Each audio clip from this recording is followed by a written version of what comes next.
Hi everyone, I'm Maria Nicholson, Certified Aging in Place Specialist, Designer, Remodeler, Advocate, Wife, Mother, Grandmother, and fellow midlifer, and you're listening to the Sageful Life. If you've ever found yourself locked in a bathroom, not to brush your teeth or take a shower, but just to breathe, cry, or collect yourself, then this episode is for you. They're calling it bathroom camping now. Leave it to Gen Z to name something we've been doing for decades.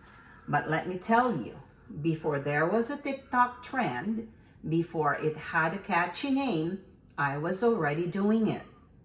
As a teen, as a mom, as a wife, as a daughter, and even now as a business owner, that little bathroom has held more tears, more prayers, more silent screams than any therapist's office ever has.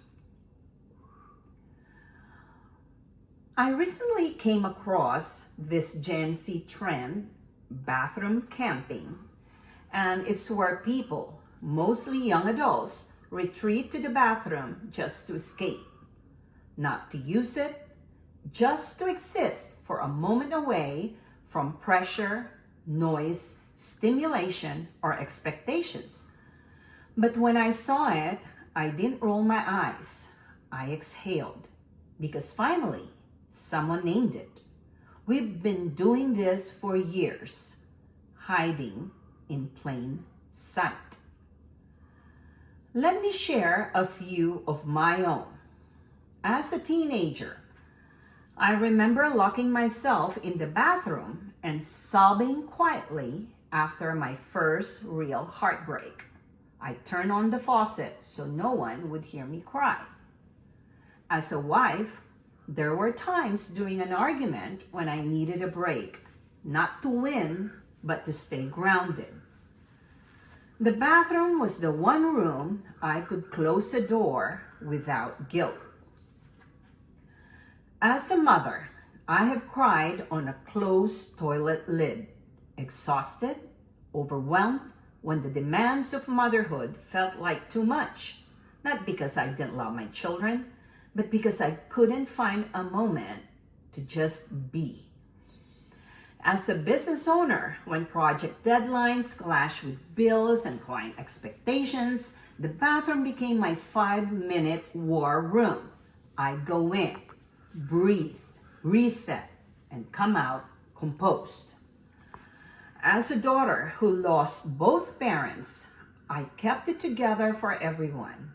At work, at home, then I'd lock myself in the bathroom, run the water, and grieve silently, so no one would worry about me. Now we ask, why the bathroom? Why do we instinctively run there? It's private, a socially acceptable closed door. It has water, something deeply soothing and symbolic of cleansing. It's one of the only places where we are not expected to perform. It's neutral, not tied to any one role. Not a bedroom, not the office, just a bathroom. Even science backs this up. Solitude in small enclosed spaces helps regulate our nervous system. Water sounds reduce cortisol. Removing sensory input, even for 5 minutes, resets emotional overload. What Gen Z gets right. What I love about this generation is that they're naming it. They're not ashamed to say, I need space. That alone is powerful.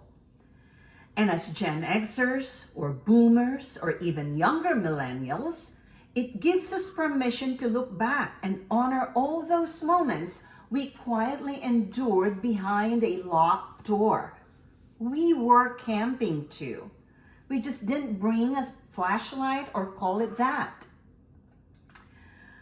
I used to feel weak for crying in private.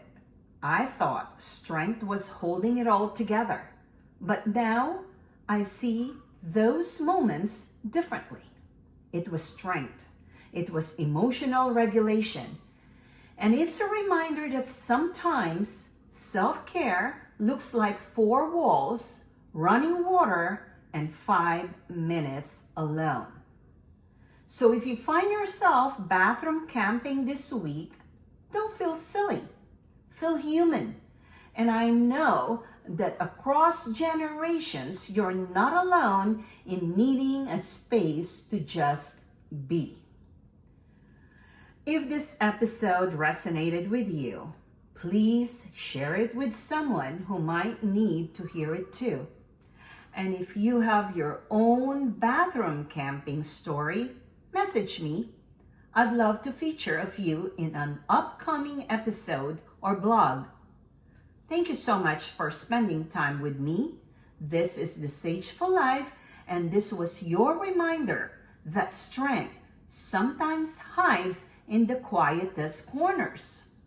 Listen, reflect, and if you need space today, go ahead and claim it.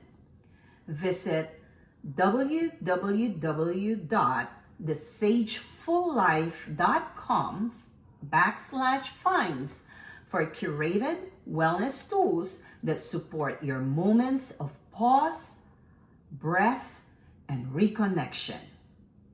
Thank you.